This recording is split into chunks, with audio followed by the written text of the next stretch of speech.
नमस्कार। स्वागत है आप सभी लोगों का हमारी एक और नई वीडियो में। बात करेंगे शुक्र के राशि परिवर्तन करने से तुला राशि को किन किन चीज़ों का लाभ प्राप्त हो सकता है, या यूँ कहें शुक्र से क्या क्या चीज़ें देखी जा सकती, और शुक्र का राशि परिवर्तन ये कब से कब तक के लिए हुआ है तुला राशि में। और भी बहुत सारी जानकारियाँ इस वीडियो में दूंगा और वीडियो के अंत में बताऊँगा कुछ महत्वपूर्ण उपाय। तो सबसे पहले बात करते हैं कि शुक्र का ये राशि परिवर्तन कब से कब तक के लिए हुआ है तुला राशि में। शुक्र का जो ये गोचर हुआ है तुला राशि में, ये हुआ है 18 सितंबर से लेकर और 13 अक्टूबर तक। 13 अक्टूबर को शुक्र जो है ये राशि परिवर्तन करके वृश्चिक राशि में गोचर करेंगे, यानी कि अगली राशि वृश्चिक राशि में फिर चले जाएंगे। अभी यहाँ पर हम बात कर रहे हैं तुला राशि के लिए। तुला राशि में जो रहेंगे ये समय मैंने आपको अभी तक बताया कि तुला राशि में शुक्र कब से कब तक रहेंगे, यानी गोचर करेंगे। और मित्रों, यहाँ पर आप एक बात जरूर ध्यान रखें कि ये जो आपको राशिफल बताया जा रहा है ये ग्रह गोचर के आधार पर बताया जा रहा है, यानी वर्तमान में ग्रह की स्थिति किस प्रकार देखी जा रही है उसके आधार पर आपको ये बताया जा रहा है। विशेष करके जन्म कुंडली का एक अलग महत्वपूर्ण रोल होता है, क्योंकि जन्म कुंडली में अगर ग्रह की स्थिति शुभ है और यहाँ पर भी आपको शुभ स्थिति बताई जा रही है ग्रह की, तो उसमें काफ़ी हद तक आपको लाभ की स्थिति बन सकती है। और अगर आपको गोचर ग्रह शुभ अवस्था में बताया जा रहा है और जन्म कुंडली में ग्रह की स्थिति कुछ कमजोर है, तो बताए गए फल में कुछ ना कुछ अंतर आपको देखने को मिल सकता है, क्योंकि जन्म कुंडली में ग्रह की स्थिति कुछ और थी और वर्तमान में ग्रह की स्थितियां कुछ और बन रही है। तो विस्तृत फल तो हम जब भी बता सकते हैं वो जन्म कुंडली देखने के बाद ही पता चल सकता है कि ग्रह की स्थितियां किस प्रकार बन रही हैं, क्योंकि जन्म कुंडली के ग्रहों का एक महत्वपूर्ण रोल होता है। अब यहाँ पर बात कर रहे हैं ग्रह गोचर की, तो सबसे पहले ग्रह गोचर की बातों को आप समझें, यानी वर्तमान में शुक्र की स्थिति किस प्रकार बन रही है तुला राशि के लिए। आइए इस फल को समझने की कोशिश करते हैं। मित्रों, जहाँ पर ये 7 नंबर लिखा है ये लगन है, यानी कि आप ही की राशि है तुला राशि, और तुला राशि के जो स्वामी बनते हैं ये शुक्र बनते हैं। शुक्र जो है ये अभी लगन में ही आकर अब बैठे हैं। अभी तक ये 12वें भाव में बैठे हुए थे, जहाँ पे नंबर लिखा है 6। अभी शुक्र जो है यहाँ पर बैठे हुए थे 12वें भाव में। अभी राशि परिवर्तन करके 18 तारीख को ये पहले भाव यानी प्रथम भाव में आएंगे, और प्रथम भाव में जो राशि बनती है ये इनकी अपनी ही राशि बनती है। अब ये तो थी शुक्र का पहले भाव में आना। अब इसके अलावा शुक्र की 7वीं दृष्टि जो रहेगी, जहाँ पे 1 नंबर लिखा है, यानी सप्तम भाव में रहेगी। और सप्तम भाव से दाम्पत्य जीवन के लिए देखा जाता है और व्यापार के लिए भी देखा जा सकता है। अब सबसे पहले यहाँ पर इसके अलावा बात करते हैं कि शुक्र से किस किस चीज़ों की प्राप्ति हो सकती है, या शुक्र से क्या क्या चीज़ें देखी जा सकती है। मित्रों, शुक्र जो है ये धन के लिए, ऐश्वर्य के लिए, यश के लिए, प्रतिष्ठा के लिए, और साथ में प्रेम के लिए और सौंदर्य के लिए, और हमारे लिए दाम्पत्य जीवन में भी इनका एक महत्वपूर्ण रोल देखा जाता है। धन के कारक भी माने जा सकते हैं, और साथ में ऐश्वर्य के, भोग विलास के कारक भी शुक्र माने जा सकते हैं। विशेष करके जितनी भी चमक दमक ऐशो आराम की चीज़ें होती हैं उन सब में कहीं ना कहीं शुक्र का महत्वपूर्ण रोल देखा जा सकता है। अब ये तो थी शुक्र से क्या क्या चीज़ें प्राप्त हो सकती हैं, या यूँ कहें कि शुक्र से क्या क्या चीज़ें देखी जा सकती हैं। शुक्र का पहले भाव में आना, यानी कि आप ही के लगन में आना, और आपकी राशि के जो स्वामी हैं ये शुक्र बनते हैं। शुक्र का जब अपनी ही राशि में गोचर होगा तो सबसे ज़्यादा आपको लाभ के यहाँ पर संकेत देखने को मिल सकते हैं। अब शुक्र जो है ये आपके लगन में बैठे हैं, तो आपके स्वास्थ्य में भी धीरे धीरे लाभ की स्थिति बनाएंगे, और सबसे पहले आपके लिए सुख सुविधाओं की वृद्धि के लिए भी अच्छे संकेत यहाँ पर बनेंगे।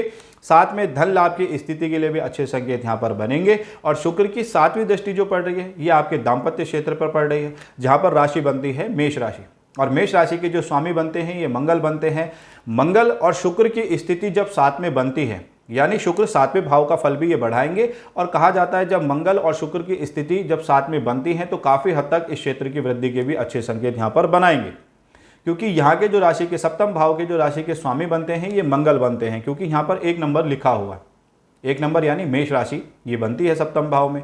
अब शुक्र जो है इस भाव के वृद्धि के लिए भी अच्छे संकेत माने जाएंगे, क्योंकि शुक्र की ठीक 7वीं दृष्टि इस भाव पर पड़ रही है।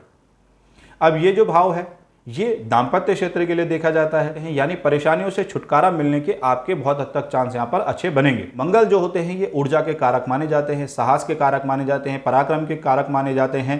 तो ये कहीं ना कहीं आपके व्यापार की स्थिति के लिए भी काफ़ी हद तक रिजल्ट अच्छे बनेंगे, क्योंकि उत्साह के कारक, ऊर्जा के कारक और पराक्रम के कारक जो मंगल हैं ये इस भाव के स्वामी बनते हैं। और शुक्र जो है ये धन क्षेत्र की वृद्धि के कारक भी माने जा सकते हैं।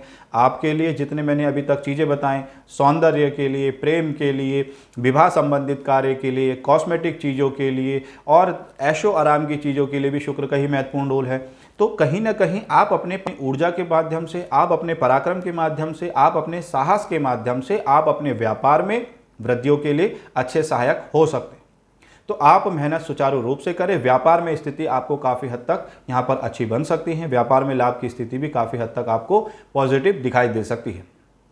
और अगर हम दाम्पत्य जीवन की बात करते हैं तो यहाँ पर भी शुक्र का बहुत ही अच्छा रिजल्ट देखा जा सकता है। शुक्र आपके दाम्पत्य जीवन में अभी तक चल रही परेशानियों में धीरे धीरे उससे छुटकारा आपको मिल सकता है धीरे धीरे करके।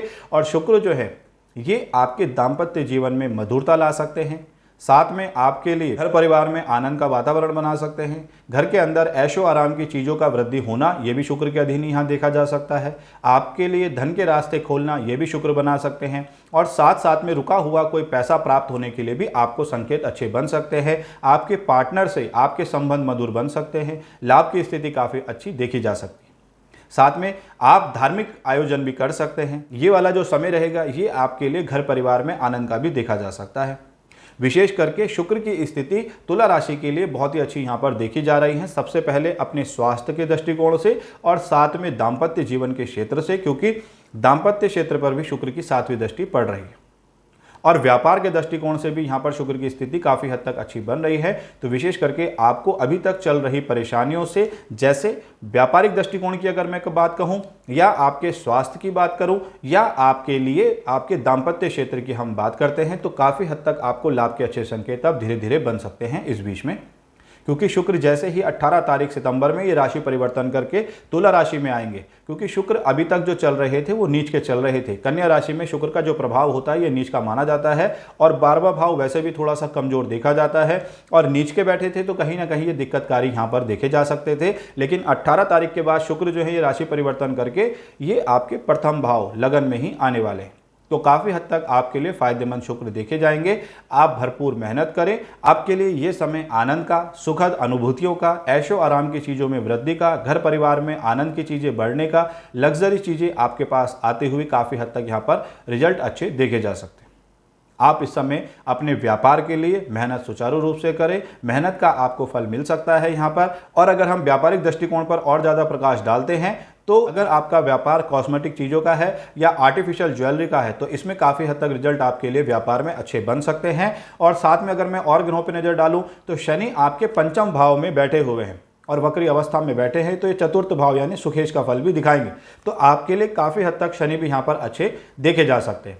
यानी शुक्र के साथ साथ आपके लिए शनि की स्थिति भी सुखेश की चीज़ों की वृद्धि के अच्छे संकेत बना रही है। क्योंकि शनि जो है आपके पंचम भाव में बैठे हैं और अभी शनि जो है ये वक्री अवस्था में बैठे हैं, तो ये आपके चतुर्थ भाव, जहाँ पे 10 नंबर लिखा है, इस भाव का फल भी दिखाएंगे। और जहाँ पे 10 नंबर लिखा है ये चतुर्थ भाव कहलाता है। यहाँ से माता, वाहन, प्रॉपर्टी, जमीन जायदाद के लिए देखा जा सकता है। तो शनि की स्थिति इस भाव की वृद्धि के लिए अच्छी भी यहाँ पर देखी जा सकती है। यानी कि आपको प्रॉपर्टी में फ़ायदा हो सकता है, या आपको वाहन लाभ के अच्छे योग बन सकते हैं। प्रॉपर्टी में आप निवेश कर सकते हैं। काफ़ी हद तक आपके लिए सुख सुविधाओं की वृद्धि के लिए अच्छे संकेत यहाँ पर देखे जा सकते हैं। तो ये समय आपके लिए काफ़ी हद तक अच्छा है। सबसे पहले अगर हमने शुक्र की जैसे अभी बात करी, तो शुक्र आपके लग्जरी चीज़ों में सबसे ज़्यादा परिवर्तन ला सकते हैं। आप मेहनत सुचारू रूप से करें, आपके लिए ये समय आनंददायक रह सकता है। लेकिन ये बात मैंने जो आपको बताई है, ये ग्रह गोचर के आधार पर बताई है। विस्तृत जन्म कुंडली के आधार पर ही पता चल सकता है कि जन्म कुंडली में शुक्र की स्थिति किस प्रकार बन रही है। क्योंकि अगर शुक्र की स्थिति वहाँ पर कमज़ोर है और ये वर्तमान में स्थिति काफ़ी हद तक अच्छी जैसे मैंने आपको बताई, तो ये फलों में कहीं ना कहीं अंतर हो सकता है। क्योंकि जन्म कुंडली में शुक्र की स्थिति कमज़ोर थी और वर्तमान में अच्छी थी। ये तो थी सभी जानकारियाँ ग्रह गोचर के आधार पर। आइए मित्रों, बात करते हैं आप उपाय की। नित्य दुर्गा चालीसा का पाठ करें, साथ में मंत्र जाप करें। ओम द्राम द्रीम द्रौम साहा शुक्राय नमः, इस मंत्र का जाप करें। ये सभी जानकारियाँ आपको कैसी लगी अवगत कराइएगा। मित्रों, वीडियो पसंद आई हो तो वीडियो को लाइक और शेयर कर सकते हैं। बने रहिएगा हमारे साथ। ओम हर हर महादेव।